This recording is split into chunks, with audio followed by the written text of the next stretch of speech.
Septic tank and RV owners, welcome to my toilet. You're going to want to listen to this. You'll see why I'm sitting by the toilet in just a second. This is self-care. Active sent me this septic tank treatment in exchange for my honest opinion. I'm going to try this out today, and I'm really excited about this. I've been reading up on it. If you have an RV or are on a septic system like I am, this is going to be great for you. What this does is it forms colonies of the good kind of bacteria and enzymes that you need in your septic tank and RV systems to properly digest stuff, you know?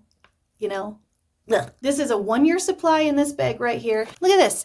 It has on the back here a little area for you to check off when you've done your duty each month. Pun intended.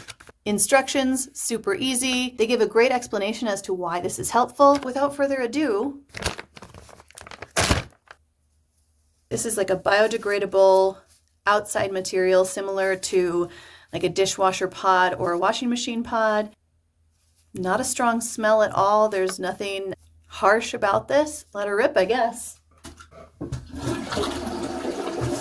That's it. I'm done for the month for septic systems.